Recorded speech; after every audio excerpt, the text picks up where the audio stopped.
오늘 우리에게 주시는 하나님의 말씀 룻기서 4장 11절과 12절 말씀, 제가 11절 읽고 여러분들은 다 같이 12절 읽어주시기 바랍니다.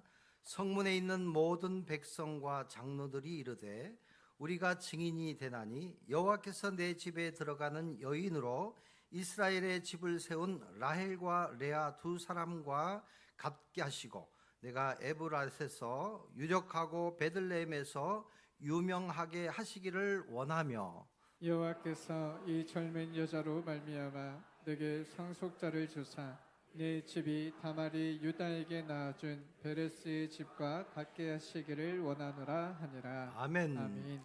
오늘 본문 말씀은 결혼식의 증인들이 이제 마을 사람들과 증인들이 신랑 신부에게 축복하는 그러한 장면으로 이해하시면 되겠습니다. 이기주 작가의 언어의 온도라는 그 책에 보니까 그냥 설이 생각이 났다. 엄마의 마음, 종종 그냥 엄마에게 전화를 건다.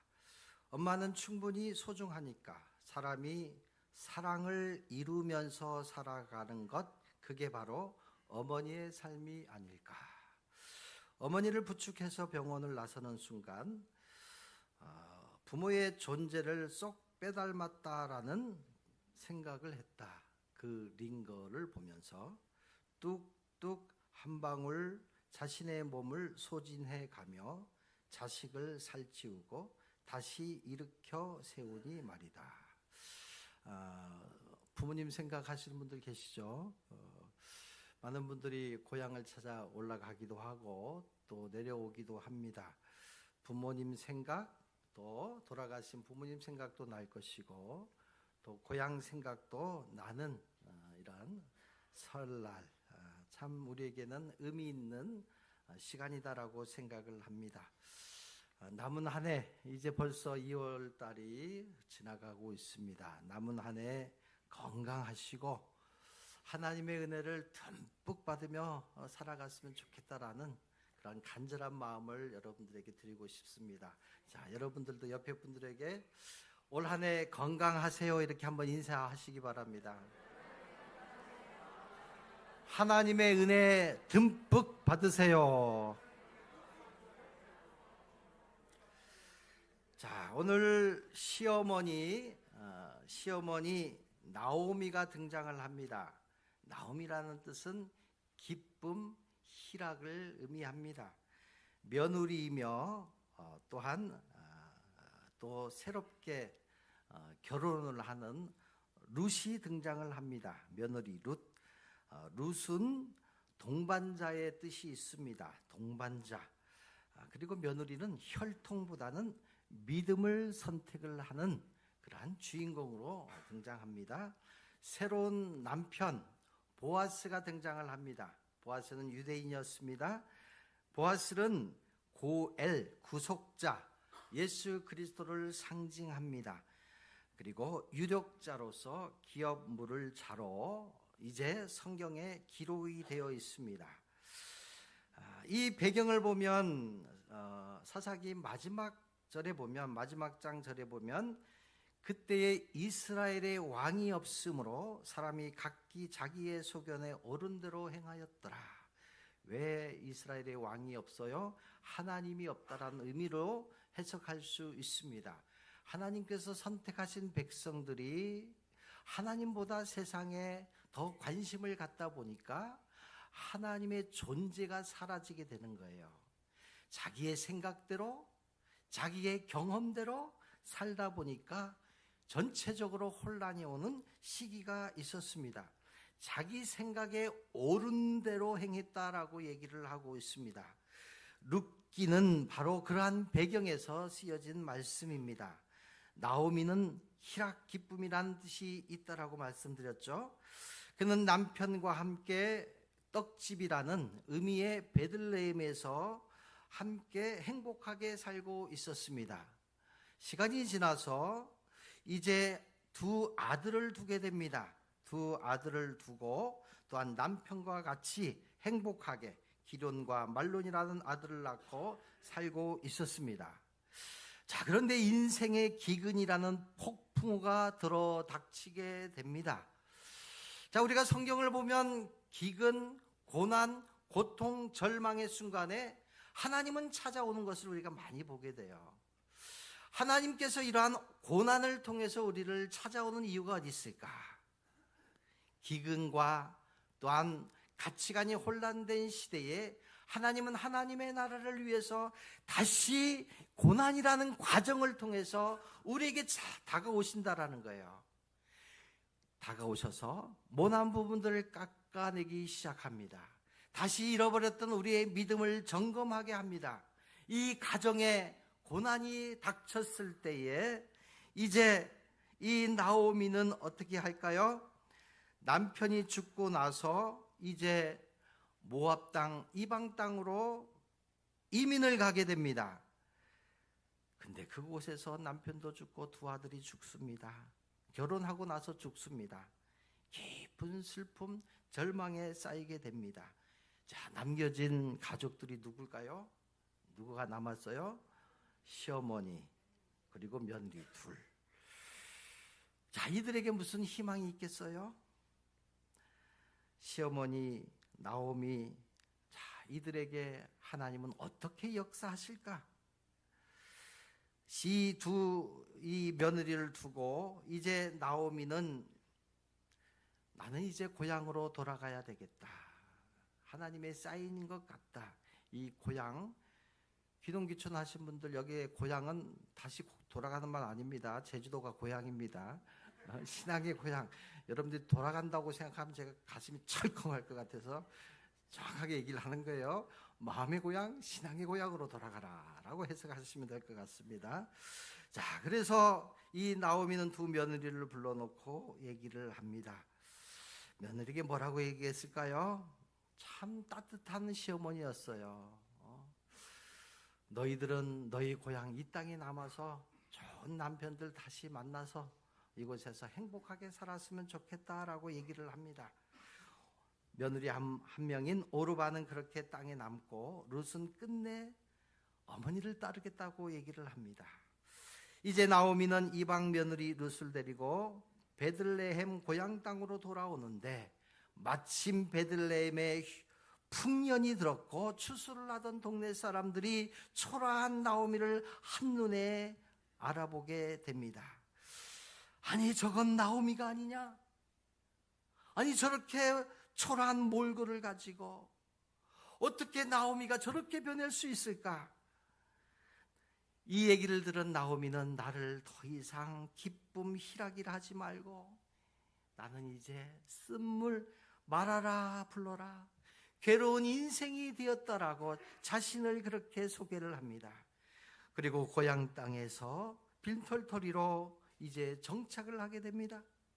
시어머니 한 사람만 의지하고 고향 모압을 떠나 베들레헴에 따라온 룻도 마찬가지입니다. 보리를 추수하고 있는 베들레헴 들녘은 너무나 풍성하고 풍요롭게 보이는데 이 시어머니 나오미와 며느리 룻의 마음은 너무나 황폐합니다. 몸의 배고픔보다 마음의 쓸쓸함은 더 크게 처량하게 다가올 것입니다. 아름다운 자연을 보면서도 석양의 일몰을 보면서도 마음이 풍성하면 그 일몰의 아름다움을 통해서 행복을 느낄 수 있는데 몸도 괴롭고 마음도 쓸쓸하니 자연의 모든 것을 보면서도 자신의 마음을 표현한 것 같은 그러한 현재의 모습을 우리들에게 묘사하고 있습니다.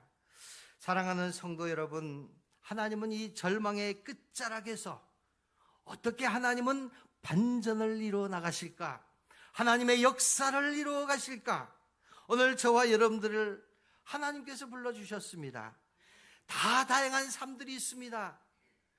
그 삶 가운데는 어려움에 있는 성도들도 있을 것입니다. 질병 때문에, 마음의 상처 때문에, 자녀들 때문에, 물질 때문에 모든 사람들은 이 고난 앞에, 절망 앞에 자유로운 사람이 없어요. 왜 그렇습니까? 우리는 죄 가운데 태어나기 때문에, 죄 가운데 살아가기 때문에 우리는 이 절망에 빠져들 수밖에 없습니다. 자, 그런데 여기에 중요한 말씀이 있습니다. 이제 나오미를 이어서 며느리 룻이 이 가정의 가장이 되어 역사를 이루어 갑니다. 이방 여인 룻은 마음이 따뜻하고 부지런한 여자였습니다. 그리고 시어머니로부터 하나님의 믿음을 전수받게 됩니다. 자, 그런 의미에서 보면 이 룻이 어머니를 따라간 이유가 어머니에 대한 사랑, 애정보다 더 큰 건 무엇이었을까요? 믿음의 선택이었다고 볼 수 있어요. 믿음은 흘러가는 것 같아요. 믿음은 반드시 후손들에게, 자녀들에게 흘러간다라는 것을 오늘 말씀을 통해서 깨달을 수가 있습니다. 일대신앙은 힘듭니다. 고통이 있습니다. 고난이 있습니다. 그것을 극복하게 되면 하나님은 부모의 신앙을 통해서 자녀들에게 축복으로 이어져 간다라는 것을 꼭 믿으시기를 간절히 축원합니다. 자, 오늘 이 말씀 가운데 이제 어머니를 굶길 수가 없어서 이제 며느리는 이삭 줍기를 하러 나갑니다. 자기 땅이 없기 때문에 성경은 룻이 이삭 줍기를 거절당한 밭의 주인을 우연하게 만나게 하셨습니다. 돌아가신 시아버지 엘리멜렉의 친족이 보아스라는 사람인 것도 굉장히 우연의 일치였습니다. 그것도 모자라서 룻이 이삭 줍기를 거절당한 바로 그때, 마침 그때 땅 주인 보아스가 그 밭을 방문합니다. 이게 우연일까요? 우리가 살아가는 삶 속에서 우리는 야, 우연이야, 야, 운이 좋아서 내가 죽을 꼴비 넘겼어, 야, 이건 재수가 좋았어. 하나님께서 우리를 인도하시는 방법은요, 이 땅에 보내신 것도 하나님이시오, 우리의 생명을 지키시는 것도 하나님이시오, 우리의 모든 삶의 과정 속에서 하나님의 섭리와 하나님의 뜻이 있기 때문에 우리는 하나님과의 밀접한 관계를 통해서 살아간다라는 것, 이것을 우리가 알게 되면 이것은 우연이 아니라 하나님의 섭리 속에 우리가 살아가고 있다는 것을 우리는 분명히 고백하며 살아갈 수가 있습니다. 사랑하는 성도 여러분, 룻이 성실함과 보아스의 우연한 만남, 하나님의 역사였습니다. 그리고 보아스는 룻이라는 이 여인에게 기꺼이 기댈 만한 언덕이 되어줍니다. 룻이 모압 사람이었지만 시어머니를 위하여 지극정성으로 섬긴다라는 사실을 소문을 통해 듣게 됩니다. 뿐만 아니라 시어머니는 며느리 룻을 얼마나 아끼는지 그것도 소문으로, 동네 사람들이 들려오는 소문으로 듣게 됩니다. 지난주 말씀 생각나시죠? 한 여인 기생은 무엇을 잘 들음으로? 소문을 잘 들음으로, 소문을 잘 해석함으로. 소문은 잘못 해석하고 잘못 전달하면 한 사람을 매장시킬 수 있어요. 하나님의 말씀은 살아있기 때문에 우리 안에 믿음이 있다면 그 소문을 잘 해석하고 잘 이해하고 잘 전달하게 되면 그 소문은 우리의 삶의 중심이 될 수 있고 우리의 삶을 이끌어갈 수 있고 여러분들의 가정을 살려낼 수 있는 그러한 소문이 될 줄로 믿습니다.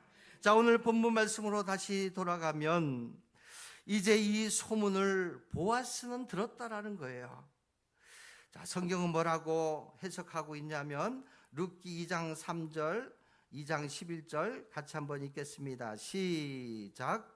룻이 가서 베는 자를 따라 밭에서 이삭을 줍는데 우연히 엘리멜렉의 친족 보아스에게 속한 밭에 이르렀더라. 보아스가 그에게 대답하여 이르되 내 남편이 죽은 후로 내가 시어머니에게 행한 모든 것과 내 부모와 고국을 떠나 전에 알지 못하던 백성에게로 온 일이 내게 분명히 알려졌느니라. 아멘. 분명히 성경 그렇게 얘기했잖아요. 우연이 아니라는 거예요. 하나님의 섭리가 있었다라는 것.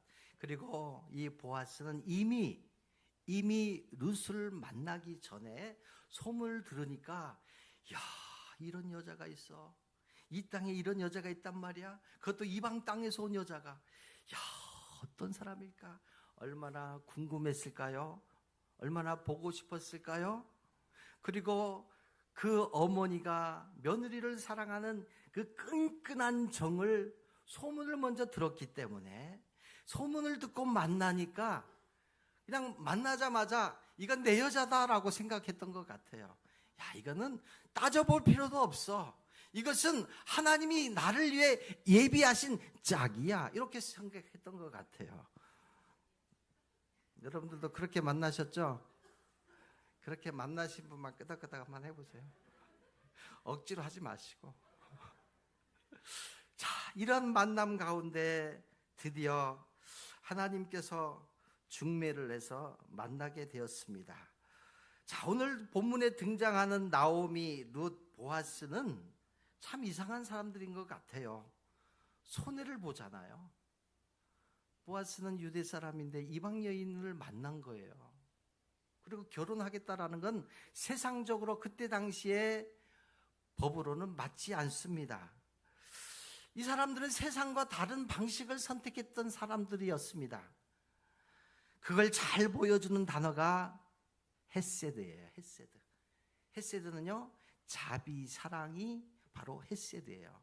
그런데 이 자비와 사랑과 또한 이러한 축복은요, 누군가가 희생했기 때문에, 누군가가 나를 먼저 사랑했기 때문에, 누군가 나에게 시간을 낭비했기 때문에 우리에게 다가오는 축복, 다가오는 사랑, 은혜, 예수 그리스도가 나를 위하여 피를 흘려 주셨기 때문에 우리는 구원의 은혜를 받을 수 있는 것, 이것을 헤세드의 축복이라는 거예요. 사랑하는 성도 여러분, 누군가 우리를 위해서 희생했기 때문에 오늘 우리는 이 자리에 앉아 있을 수 있었어요. 우리의 부모님들의 희생으로 인해서, 우리의 부모님들의 헌신에 의해서 우리 자녀들은 지금까지 버텨낼 수 있었고, 노형중앙교회는 선조들의 희생과 기도와 눈물의 대가로 오늘 우리는 헷세대의 축복 속에 우리는 살아가고 있습니다. 헷세대의 축복으로 보아스와 룻이 우여곡절 끝에 결혼을 하게 됩니다. 보아스는 나오미의 집안에 기업물을 자가 되기로 언약을 맺습니다. 그리고 오늘 본문이 이웃 사람들이 다 나와서, 그리고 성문에 있는 제사장들, 장로들이, 교회 지도자들이 이제 두 사람을 증인으로 선포하면서 결혼식이 시작되고 있습니다. 이제 그 과정을 이 11절 말씀이 정확하게 표현되고 있는데, 주변에 있는 동네 사람들이 축복을 하는데 그 내용을 한번 보도록 하겠습니다. 4장 11절 시작. 성문에 있는 모든 백성과 장로들이 이르되 우리가 증인이 되나니. 왜 멈추지? 자, 이 복은 멈추면 안 되는 거예요. 자, 11절 시작. 성문에 있는 모든 백성과 장로들이 이르되 우리가 증인이 되나니 여호와께서 내 집에 들어가는 여인으로 이스라엘의 집을 세운 라헬과 레아 두 사람과 같게 하시고 내가 에브라스에서 유력하고 베들레헴에서 유명하게 하시기를 원하며. 아멘. 자, 잘 보세요. 증인들이, 성문에 있는 제사장과 장로들이 이제 신부가 되는 룻에게 먼저 축복을 합니다. 그 축복은 뭐냐면 이스라엘의 12지파의 어머니가 누구예요? 야곱의 두 아내 레아와 라헬이잖아요. 두 아내처럼, 두 며느리처럼 되라고 축복을 하는 거예요. 이 말은요, 단순한 말이 아니에요. 모압 여인인 룻에게 이스라엘의 국모가 될 수 있는 축복을 주시는 거예요. 믿음의 자손들의 시조가 되게 해주겠다라는 그 축복을 하나님으로부터 받고 선포하는 장면이 나와 있습니다. 두 여인처럼 되라고, 믿음의 증인이 되라고 기가 막힌 축복을 하고 있습니다. 신랑 보아스에게도 이제 축복을 합니다. 그 축복은 뭐냐면 11절 말씀을 다시 한번 보시면, 당신이 지금까지 이 마을의 지도자여 믿음 지키며 유력한 자로 살아왔지만 더 많은 사람들에게 사랑받고, 여긴 내가는 보아스거든요. 보아스가 더 존경받고 영향력 있는 사람이 될 줄로 믿습니다 하고 축복해주는 장면이 나와 있습니다. 이어서 우리 모두에게 주는 축복이 있어요. 오늘 이 말씀은 저와 여러분들에게 주시는 말씀으로 믿으면 오늘 이 단에서 주신 축복의 말씀이 여러분들에게 흘러가는 거예요. 자, 12절 말씀입니다. 다 같이 읽습니다. 시작. 내게 상속자를 주사 내 집이 다말이 유다에게 낳아준 베레스의 집과 같게 하시기를 원하노라 하니. 아멘. 아멘. 이 젊은 룻을 통해서 내게 상속자를 주사. 상속자가 누굴까요? 예수 그리스도까지 이어져 오고 예수 그리스도를 통해서 다시 우리는 상속자가 되는데, 자, 이 말씀은 룻을 통해서, 보아스를 통해서 다윗의 족보가 이제 다시 내려오잖아요. 그리고 다윗을 통해서 예수 그리스도의 족보가 이제 완성이 되고, 그 예수 그리스도를 통해서 이방인인 저와 여러분들이 이제 그 족보 안에 들어가는 거예요. 그래서 이 말씀은 오늘 저와 여러분들에게 주시는 말씀으로 믿으면 여러분들은 수지 맞을 수 있어요. 에이, 아니야, 그 구약의 말씀 믿지 못해. 꽝입니다. 믿으시기 바랍니다. 하나님의 말씀은 분명히 우리에게 주신 약속의 말씀이에요. 우리는 말씀을 믿고 말씀대로 살아가는 거예요.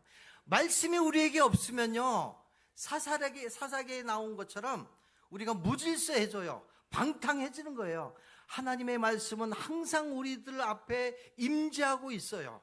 자, 오늘 우리에게 주시는 말씀, 그 말씀은 뭐냐 하면, 이제 베레스의 가문처럼 되면 좋겠다라는 것을 얘기를 하고 있어요. 베레스의 가문이 뭘까? 베레스의 축복이 뭘까? 그래서 룻기의 마지막에 보면 베레스의 족보가 등장을 합니다. 룻기 4장 18절에서 22절 말씀까지 같이 읽습니다. 시작. 베레스의 계보는 이러하니라. 베레스는 헤스론을 낳고 헤스론은 람을 낳았고 람은 암미나답을 낳았고 암미나답은 나손을 낳았고 나손은 살몬을 낳았고 살몬은 보아스를 낳았고 보아스는 오벳을 낳았고 오벳은 이새를 낳고 이새는 다윗을 낳았더라. 아멘. 자, 우리가 이 구약에 나와 있는 발음도 잘 안 되는 이름들을 왜 우리가 불러야 될까라고 생각할 수 있지만, 조상들이 없다면, 부모님들이 없다면 우리는 이 땅에 존재하지 않잖아요. 이 조상들의 이름이 올라간 이유가 어디 있을까? 믿음의 족보, 예수 그리스도가 이 땅에 오시게 된 배경이 무엇일까? 우리의 부모님, 우리의 할아버지, 또한 우리의 선조들이 이 땅에 존재했기 때문에 오늘 저와 여러분들은 이 땅에 살아가고 있다는 것을 먼저 말씀하고 있어요. 자, 그런데 여기 가만히 보면 하나님의 구원은 정말 기가 막힌 거예요. 하나님의 구원의 놀라운 역사. 살몬은 누구의 남편입니까? 기생 라합의 남편이에요. 초라한 라합이 살몬과 결혼해서 오늘 주인공의 한 사람인 보아스가 이 땅에 등장하게 됩니다. 그리고 보아스는 이방에서 흘러 들어온 룻과 결혼을 하게 되고, 그 이후로 오벳이라는 아들을 낳았고, 오벳은 이새를 낳고, 이새는 다윗을 낳았더라. 그래서 마태복음 1장 다윗의 족보는 예수 그리스도까지 계속해서 흘러오고 있습니다. 자, 사랑하는 성도 여러분, 이것이 복음이요, 이것이 은혜입니다. 복음과 은혜는 우리에게 적용돼야만이 우리에게 은혜가 될 수가 있습니다. 보아스 아버지의 살몬의 이름은 뜻이 뭐냐면 허물을 덮다예요. 허물을 덮다. 죄사함의 은혜, 허물을 덮어주는 은혜가 살몬의 이름의 뜻입니다. 사랑하는 성도 여러분, 하나님의 구원의 방법은 우리의 죄를 덮어줌으로 인해서 우리가 깨끗함을 입을 수 있었고 하나님 자녀로 우리는 들어갈 수가 있었습니다. 창세기에 보면 노아의 세 아들이 등장을 합니다. 누가 있을까요? 셈, 함, 야벳. 노아가 포도주를 먹고 완전히 하체를 내놓고 누웠습니다. 만취 상태에 있었습니다. 이것을 성경학자들은 상징적인 의미라고 말씀을 하면서도 어떤 의미가 있냐면 노아는 120년 동안 방주를 만들었어요. 그리고 40주야로 얼마나 긴장했을까요? 그 배 안에 가족들, 짐승들 다 차 있는데 상상만 해도 굉장히 스트레스를 받았을 것 같아요. 지도자로서. 그래서 긴장이 풀리면서 포도주를 엄청 많이 먹고 그냥 들어놓아 버린 것 같아요. 자, 이것을 누가 봤어요? 함이 봤습니다. 함은 누굽니까? 놀랍게도 이 사건 이후에 이스라엘을 괴롭혔던 바벨론 조상의 아버지, 가나안의 아버지가 함이에요. 노아가 나중에 자기의 부끄러움을 형제들에게 고발한 함을 어떻게 합니까? 나중에 형제들의 저주가 될 것이다 라고 저주를 합니다. 역사 속에 그대로 이어져 오는 것을 우리는 지금 볼 수 있잖아요. 함의 민족들이 어딘지 아시죠? 자, 두 아들은 야벳과 셈은 어떻게 됐을까요? 아버지 옷을 뒷걸음 쳐서 아버지 하체를 덮습니다. 두 아들은 아버지의 허물을 덮습니다. 여기에서 덮다라는 것은 예수 그리스도를 통해서 우리의 죄를 덮다라는 의미가 있습니다. 구약에 선포된 말씀이지만 이 말씀이 고스란히 신약에 오면 예수 그리스도의 십자가의 보혈로 우리의 죄를 덮어주시고 씻어주시고 구원해 주시는 의미로 쓰여진 것을 우리가 알 수가 있습니다. 하나님께서 아담의 범죄함으로 인해서 두려워 떨고 있고 숨어 있는 아담을 찾아갑니다. 그리고 불쌍히 여겨서 죄는 지었지만 그 아담과 하와가 부끄러움에 떨고 있기 때문에 짐승을 죽여서 가죽을 만들어서 그 부끄러움을 덮어주는 그 의미가 뭐냐?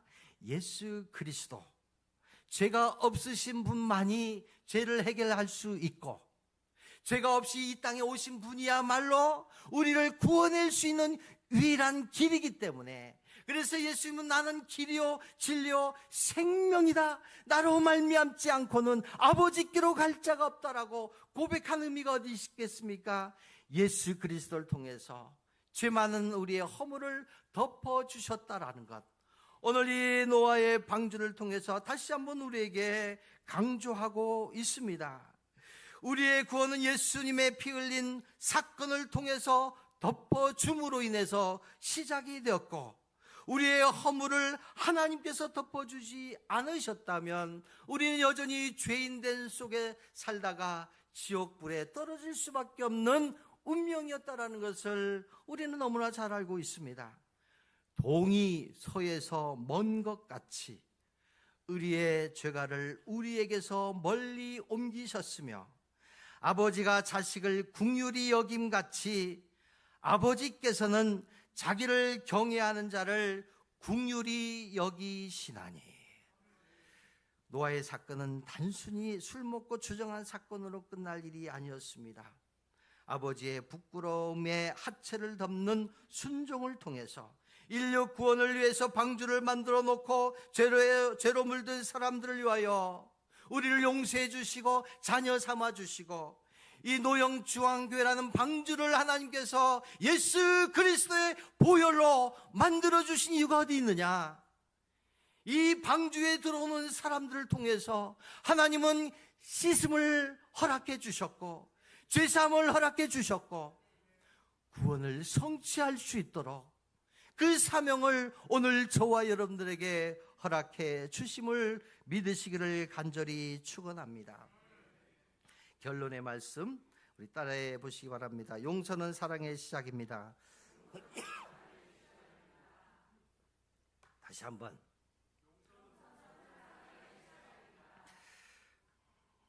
안 하시는 분이 있어서 다시 한번.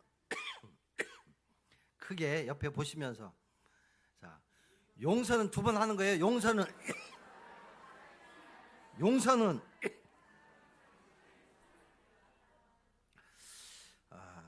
에스키모인들은 화가 치밀어 오르면 하던 일을 멈추고 무작정 걷는다고 합니다. 분노의 감정이 가라앉을 때까지, 그리고 충분히 멀리 왔다 싶으면 그 자리에 긴 막대기 하나를 꽂아두고 옵니다. 미움, 원망, 누군가에게 상처를 입힐지도 모르는 그 뜨거운 감정을 그곳에 남겨두고 돌아온다고 합니다. 사랑하는 성도 여러분, 우리의 말에 가시가 빠져나가고 숨겨져 있는 그 칼이 빠져나가기를 간절히 축원합니다. 그래서 우리의 입술을 통해서 따뜻한 언어가 되고 그 말이 바뀌게 되고 인생이 바뀌고 말이 바뀌어서 가정이 행복이 돌아오고 교회가 바뀌고 우리를 통해서 이 나라가 하나님의 나라가 되기를 기다리고 살아가는 것, 이게 저와 여러분들의 사명이 아니겠어요? 오늘 주인공들은 그렇게 살았어요. 보아스, 룻, 나오미, 이들의 공통점은 뭐냐 하면 세상과 다르게 살았습니다. 이들의 공통점은 말 한마디로 나오미를 살렸고 룻을 살렸고 그리고 보아스를 감동시켰다라는 거예요. 확인해 볼까요? 자, 확인하겠습니다. 나오미가 두 며느리에게 정말 사랑의 마음으로 담아서 남편을 잃은 두 며느리에게 어떤 말을 했을까요? 룻기 1장 8절 같이 한번 읽겠습니다. 우리 나오미 시어머니 마음으로 며느리들에게 시작. 나오미가 두 며느리에게 이르되 너희는 각기 너희 어머니의 집으로 돌아가라. 너희가 죽은 자들과 나를 선대한 것 같이 여호와께서 너희를 선대하시기를 원하며. 아멘. 이 어머니의 한마디는요 얼마나 위로가 됐을까요? 남편을 보내고 그 상처 가운데 과부로 살아가는 젊은 시절에 남편을 여의고 얼마나 힘들었겠어요. 근데 그 어머니는 그 자체를 가지고 위로해주고 있잖아요. 자기를 먼저 생각한 게 아니라 며느리들에게 너희들은 이 땅에 남아서 아직 젊으니까 이 땅 사람들 만나서 행복하게 살았으면 좋겠어. 나 생각하지 말고. 이런 말을 들은 두 며느리는 참 용기를 내지 않았을까라고 생각을 합니다. 자, 그 다음에 등장하는 룻이 그 시어머니 나오미에게 한 말이 있어요. 자, 뭐라고 했을까요? 룻기 1장 16절입니다. 같이 읽습니다. 시작. 룻이 이르되 내게 어머니를 떠나며 어머니를 따르지 말고 돌아가라 강권하지 마옵소서. 어머니께서 가시는 곳에 나도 가고 어머니께서 머무시는 곳에서 나도 머물겠나이다. 어머니의 백성이 나의 백성이 되고 어머니의 하나님이 나의 하나님이 되시리니. 아멘. 아멘. 이 말씀은요 며느리가 시어머니에게 주는 말씀이지만 이것보다 더 큰 의미가 있잖아요. 그 믿음이 있는 거예요. 어머니로부터 물려받은 그 믿음으로 어머니를 위로하는 거예요. 세상적인 위로는 되겠죠. 그러나 믿음의 위로. 어머니에게 뭐라고 고백합니까? 어머니 저에게 믿음 주셨잖아요. 그 짧은 시간 동안 같이 살면서 세상에 누릴 수 없는 하나님의 축복 저는 받잖아요. 내가 어머니를 따라가겠습니다. 어머니를 따라가겠다라는 건 하나님이 내 삶의 주인입니다라는 고백이잖아요. 하나님만이 내 삶의 주인이요 그 하나님과 동거동락하며 살겠습니다라는 결단의 표현으로 어머니에게 고백하니 그 그 어머니가 그동안 쌓였던 모든 서러움 다 씻어낸 것 아니겠습니까? 자, 마지막으로, 자, 그렇다면 이제 남녀가 남았습니다. 남녀가 남았죠. 자, 보아스가 룻에게 얘기를 합니다. 자, 보아스가 누구예요? 남편입니다. 룻은 아내예요. 자, 우리 남자분들만 한번 손 들어보세요. 자, 남자분들만 지금 사랑하는 아내에게, 또 아내가 될 사람들에게 여러분들이 마음을 담아서 하는 거예요. 시어머니를 복양하기 위해서 고생하는 룻에게 이로의 말, 칭찬하는 말이에요. 룻기 2장 12절, 3장 11절입니다. 자, 우리 남자들 힘을 내어서 정말 내가 하지 못했던 그 위로의 말을 사랑하는 아내에게 오늘만큼은 전달하겠다라는 마음으로 12절 시작. 여호와께서 내가 행한 일에 보답하시기를 원하며 이스라엘의 하나님 여호와께서 그의 날개 아래 보호를 받으러 온 내게 온전한 상 주시기를 원하노라. 11절. 하는지라. 아멘. 그리고 이제 내 딸아 두려워하지 말라. 내가 내 말대로 내가 다 행하리니 내가 현숙한 여인 줄을 나의 성읍 백성들이 다 아느니라. 아멘. 아멘. 그렇게 사시기 바랍니다. 칭찬해 주면서 이 얘기를 들은 룻이 아내가 기분이 좋아버렸네. 사랑받아야 좋은 소리가 나잖아요. 사랑받아야 돼. 그렇잖아요. 자, 뭐라고 얘기를 합니까? 룻이 보아스에게 은혜를 입은 사람이 감사의 표현한 말 2장 13절 읽습니다. 시작. 그대 내 주여 내가 당신께 은혜 입기를 원하나이다. 나는 당신의 하녀 중에 하나와도 같지 못하오나 당신이 이 하녀를 위로하시고 마음을 기쁘게 하는 말씀을 하셨나이다 하니라. 아멘. 아멘. 야, 남편을 주님이래요. 나의 주인이라고. 나의 주인이요. 주인이래요. 끄덕끄덕 해보세요. 주인으로 대접해 주니까 남편이 여기 나와 그대로 있어요. 마음을 기쁘게 하는 말을 했기 때문에 주인이라는 거예요. 내 남편이 내 마음을 기쁘게 해줬다는 거예요.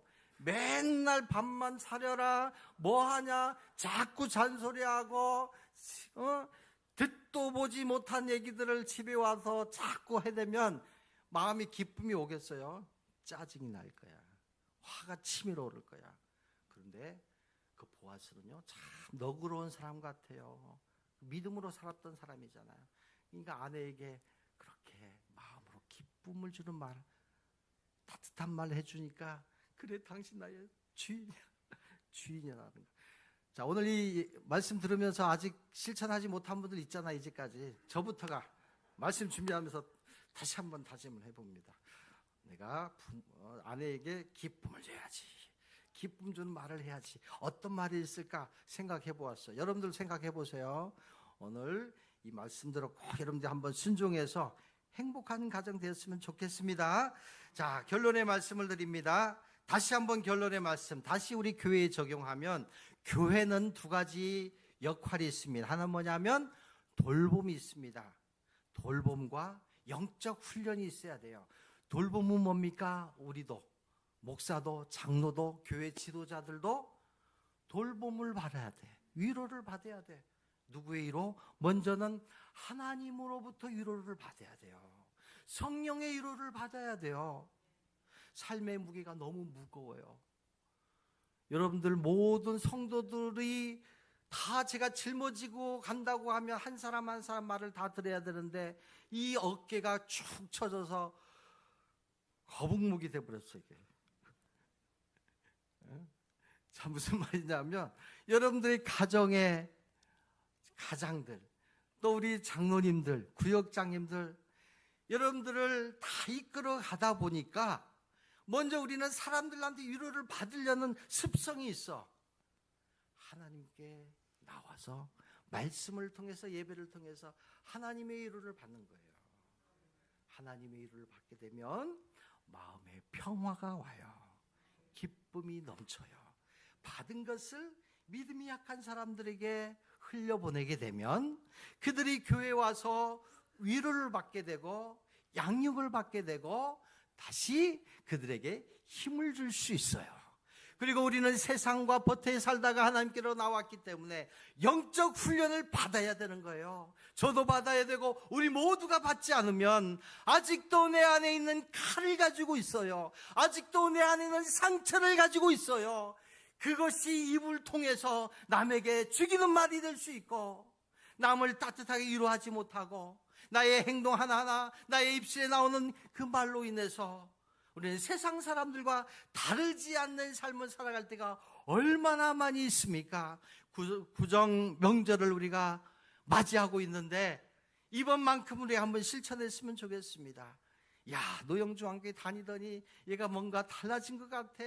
작년에는 그렇지 않던데 오늘은 먼저 와서 그냥 부엌에 와서 뭐 이렇게 설거지도 한다 하고, 만나 얼굴을 보니까 먼저 달려와서 그냥 어떻게 지냈냐고도 하고, 예전하고 다른 모습이 확실히 영적 훈련을 잘 받은 것 같아. 제 기대감인가요? 그렇게 실천해보는 거예요. 이게 좋은 기회잖아요. 친척들 섬기고 형제들 섬길 수 있는 것. 마음이 아픔 상처는 다 하나님께 던져버리고. 그래, 교회는 치유받는 곳이에요. 교회는 너무 시끄럽잖아요. 죄인들이 모이기 때문에. 그렇지만 교회에 하나님의 위로를 받고 영적 훈련을 받고 나서 이제 우리는 세상을 향해서, 교회를 향해서 어떻게 살아가야 되겠어요? 하나님의 귀하신 자녀들의 이름으로 세상을 향해 나아가시는 저와 여러분이 되시기를 주님의 이름으로 축원합니다. 우리 약한 나로 강하게 이 찬양하시면서 결단하는 시간 갖도록 하겠습니다.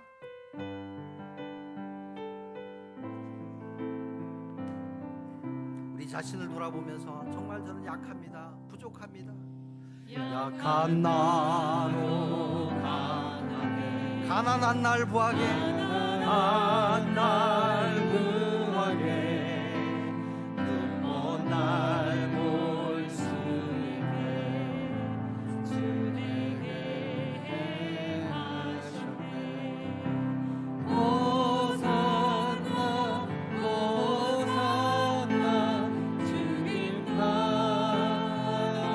어린 양, 호산나 호산나 예수 가시사. 내가 건너야 할 강, 내가 건너야 할 강, 거기서 내 죄 씻겼네. 이제 주의 사랑이 나를. 우리 다 같이 손을 들고 호산나 호산나 호산나 호산나 주님 당한 어린 양, 호산나 호산나 호산나 예수 당신. 다시 한번 간절하게 호산나 호산나 호산나 주님 당한 어린 양, 호산나 호산나 예수 다시 사셨네. 고마우신 아버지 하나님, 감사합니다. 우리의 믿음 없음을 용서하여 주시고, 우리의 입술을 통해서 가족들을, 성도들을 상처 줬다면 아버지 하나님, 이 시간 용서해 주시고 다시 한번 거듭나는 우리 모두가 될 수 있도록 축복하여 주시옵소서. 아버지 하나님, 어려운 시대에 살아가고 있습니다. 홀로 사시는 독거노인들이 넘쳐나고 있습니다. 아버지 하나님, 이 시대에 우리에게 주신 사명, 노영중앙교를 통해서 주신 사명은 다른 것이 아니라 하나님의 사랑을 듬뿍 받고 구원의 기쁨을 누렸다면 홀로 외롭게 살아가는 사람들에게 관심을 가지고, 깨진 가정들에게 우리의 마음을 나누어 주는 그런 노영중앙교회가 될 수 있도록 축복하여 주시옵소서. 하나님께 나오면서 귀한 예물을 올려드렸습니다.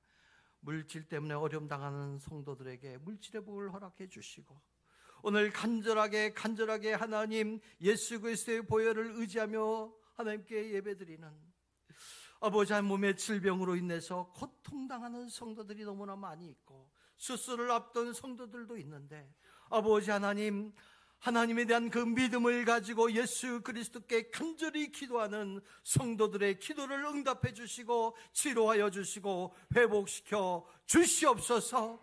가정적으로 힘들어하는 가정들에게 아버지 하나님 회복의 역사를 허락하여 주시옵소서. 젊은 우리 다음 세대들에게 아버지 하나님 앞길을 인도하여 주시고, 어르신들에게 아버지 하나님, 하나님 나라를 소망하며 하나님께 주신 기쁨과 평안을 누리며 살아갈 수 있도록 역사하여 주시옵소서. 예수님의 이름으로 축복하며 기도하옵나이다. 아멘. 우리 다시